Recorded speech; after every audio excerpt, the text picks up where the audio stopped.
Baik, bismillahirrahmanirrahim. Assalamualaikum warahmatullahi wabarakatuh.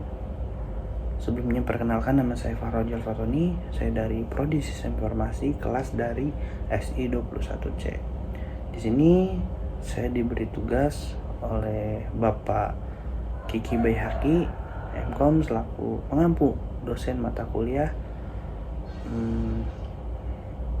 manajemen proses bisnis.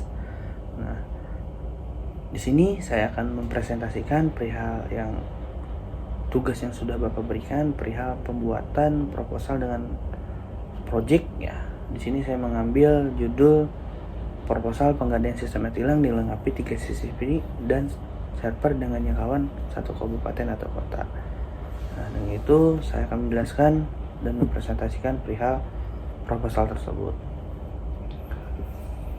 Assalamualaikum warahmatullahi wabarakatuh. Pada Ibu Bapak, terima kasih sudah hadir pada presentasi mengenai proposal yang saya ajukan mengenai proposal pegadaian sistem e-tilang dilengkapi 3 CCTV dan server dengan jangkauan 1 kabupaten atau kota. Lanjut pada menu latar belakang. Nah, perlu ketahui pada e-tilang muncul sebagai solusi untuk meningkatkan penegakan hukum dalam aturan lalu lintas, terutama di tengah keterbatasan pengawasan 24 jam oleh petugas kepolisian. Dengan adanya e-tilang, pelanggaran yang tidak terdeteksi sebelumnya dapat dibatasi dengan konsep yang mudah dan praktis. Selain itu, sistem ini juga diharapkan dapat memberantas praktik koruptif terkait pembayaran denda tilang yang sebelumnya melibatkan persidangan yang memakan waktu. Nah, perlu kita ketahui pada Undang-Undang Nomor 22 Tahun 2009 tentang Lalu Lintas dan Angkutan Jalan menjadi dasar dalam menentukan prosedur penindakan, dan Peraturan Pemerintah Nomor 80 Tahun 2012 memberikan panduan tentang tata cara pemeriksaan dan penindakan. Nah, dalam konteks ini, e-tilang atau disebut ETL, Electronic Traffic Law Enforcement, menjadi inovasi yang menghubungkan teknologi elektronik seperti CCTV untuk meningkatkan pengawasan dan penindakan pada lalu lintas. Nah, selain itu, penerapan e-tilang diatur oleh Peraturan Mahkamah Agung loh pada nomor 12 tahun 2016 yang menjelaskan bahwa penyelesaian perkara terhadap lalu lintas elektronik dilakukan secara terpadu dan berbasis elektronik dengan dukungan sistem informasi dan teknologi.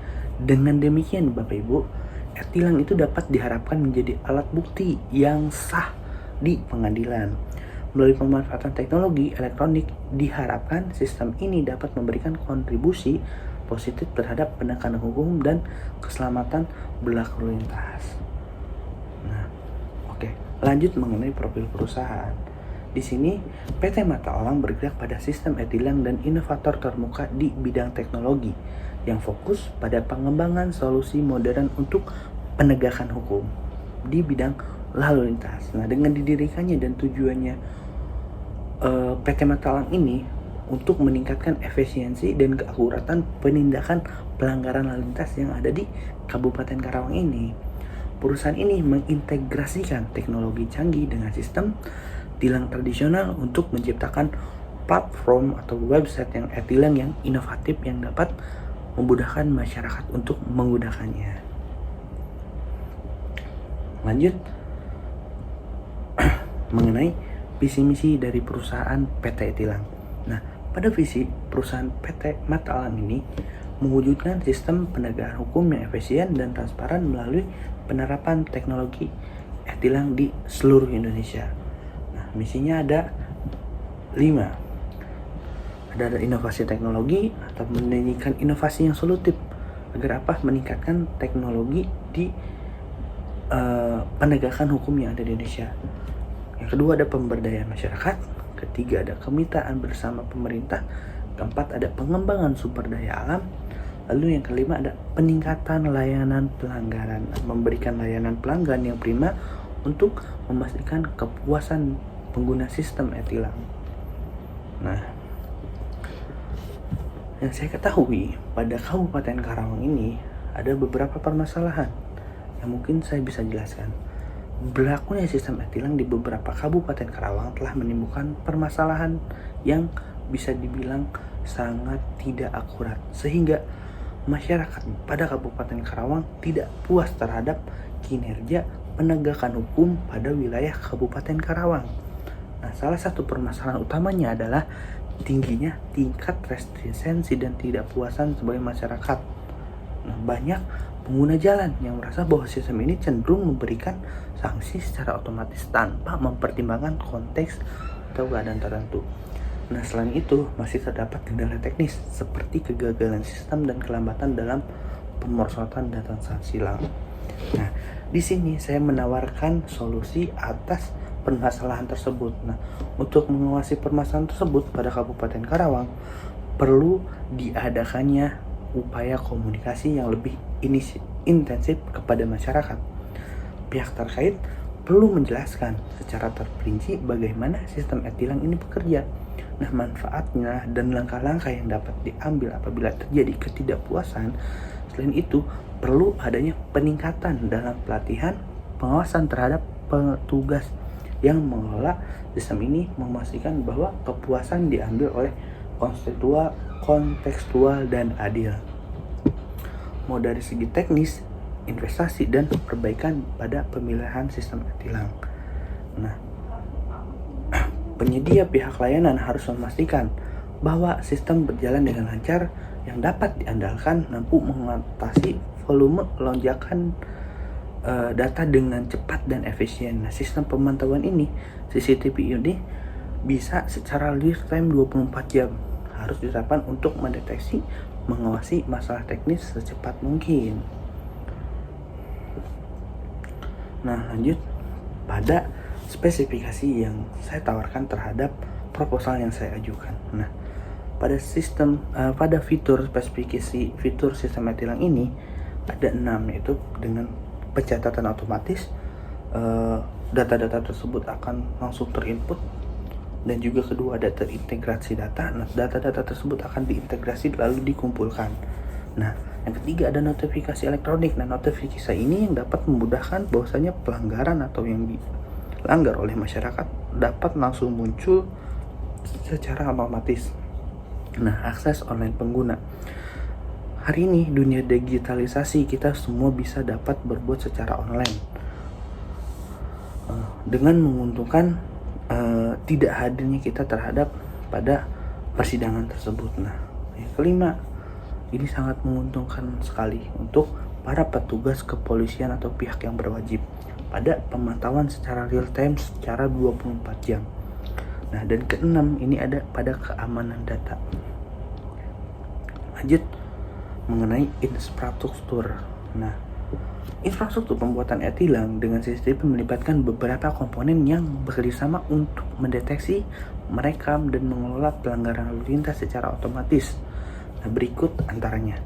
Yang pertama ada CCTV, yang kedua ada sistem pengenalan plat motor atau disingkat dengan ANPR, ketiga ada server sentral, keempat ada jaringan komunikasi, kelima ada sistem manajemen basis data, sistem pemberitahuan, sistem keamanan, dan sistem manajemen pelanggaran. Nah, manfaatnya ketika kita memasang tiga CCTV tersebut, banyak manfaatnya. Yang pertama ada peningkatan keamanan lalu lintas. Nah, masyarakat sadar terhadap pengguna jalan akan merasa was-was ketika mengetahui bahwasanya hal tersebut adalah menjadi sebuah kesalahan, sehingga masyarakat bisa untuk menjaga pelanggaran tersebut dengan seperti menggunakan helm, mempunyai SIM, dan sebagainya. Dan kedua ada efisiensi melalui penegakan hukum. Dengan adanya CCTV ini akan membuat bukti bahwasanya beliau yang melakukan kesalahan tersebut benar salah atau tidak. Ketiga ada transparansi, akuntabilitas. Lalu keempat ada pengelolaan lalu lintas yang lebih baik. Lalu kelima ada pengurangan pelanggaran. Nah, seperti yang saya sampaikan tadi, memberikan efek pencegahan dengan keberadaannya CCTV tersebut dan mengurangi kemungkinan pelanggaran lalu lintas yang disengaja oleh masyarakat. Nah, yang keenam dan terakhir ada dukungan pemantauan real time, memberikan kemampuan pemantauan pelanggan secara real time, memungkinkan respon yang cepat terhadap situasi lalu lintas yang mendesak. Nah, lalu masuk ke anggaran. Nah, sudah saya rincikan ada 8 rincian ya perihal anggaran jika pengadaan sistem e-tilang ini dilengkapi oleh 3 CCTV dan server dengan jangkauan 1 kabupaten atau kota. Nah, pada yang pertama CCTV di sini saya ajukan dengan harga 30 juta. Ada server sentral dan perangkat pendukung ada 35 juta. Jaringan komunikasi ada 20 juta. Jaringan komunikasi fiber optik atau koneksi internet di harga 20 juta. Sistem pemberitahuan ada 10 juta. Aplikasi portal pengguna ada 25 juta. Sistem keamanan ada di harga 15 juta. Kedelapan ada infrastruktur daya UPS atau disebut dengan Uniportable Power Supply di harga 25 juta. Jadi total anggaran yang saya ajukan di sini mencapai angka 180 juta rupiah. Lanjut mengenai waktu pengerjaannya. Nah, waktu pengerjaan pada sistem e-tilang dilengkapi dengan CCTV dan server dengan cakupan 1 kabupaten atau kota dapat bervariasi tergantung pada kompleksibilitas infrastruktur dan persyaratan spesifik secara umum. Estimasi waktu pengerjaan dapat mencakupi langkah-langkah seperti berikut. Nah, di sini saya mengestimasi yang waktu yang saya sudah buat ketika Bapak Ibu mengaksesnya pada proposal ini. Nah, lalu ada prapersiapan. Nah, pada persiapan ini bisa mencapai waktu 1-2 bulan dengan menganalisa kebutuhan pada persyaratan sistem, ada pembuatan desain infrastrukturnya, ada perencanaan jaringan dan komunikasinya. Lalu yang kedua ada pengadaan peralatan. Nah, kita harus mengumpulkan terlebih dahulu barang-barang yang memang bisa disebut langka atau tidaknya. Di sini kita membutuhkan waktu 1 bulan untuk proses pengadaan dan pengiriman peralatan seperti CCTV. Lalu ketiga ada pemasangan CCTV dan server. Nah, ketika sudah ada barang, kita akan melakukan pemasangan tersebut dalam jangka waktu 1-2 bulan. Nah, pemasangan fisik CCTV di titik-titik yang memang strategis untuk sesuai perencanaan. Nah, dan instalasi konfigurasi server di pusat kontrol. Lalu ada jaringan dan koneksi. Nah, kita kurang lebihnya bisa mencapai pengerjaannya 1 bulan. Lalu kelima ada sertifikasi dan uji coba bisa mencapai 1 bulan. Pelatihan petugas. Nah, ini perlu agar petugas paham mengenai sistem yang sudah dibuat. Nah, dengan itu pelatihan untuk petugas penegak hukum dan peraturan terkait pada penggunaan sistem e-tilang. Nah, ketujuh ada implementasi. Kita melakukan percobaan pada 1 bulan sistem tersebut berjalan atau 3 CCTV di wilayah kabupaten atau kota yang sudah tadi kita tentukan. Nah, mungkin itu saja mengenai proposal yang saya ajukan. Mungkin ada sedikit penutup. Nah, proposal ini mencerminkan langkah maju yang signifikan dalam meningkatkan efisiensi dan transparansi penegakan hukum lalu lintas di wilayah Kabupaten Karawang. Dengan mengintegrasikan sistem e-tilang yang dilengkapi dengan CCTV dan server, kami berharap dapat menciptakan lingkungan lalu lintas yang lebih aman dan teratur. Mungkin itu saja yang bisa saya sampaikan. Kurang lebihnya mohon maaf. Terima kasih pada Bapak dan Ibu telah mendengarkan presentasi mengenai proposal yang saya buat. Saya ucapkan terima kasih dan mohon maaf kembali. Assalamualaikum warahmatullahi wabarakatuh.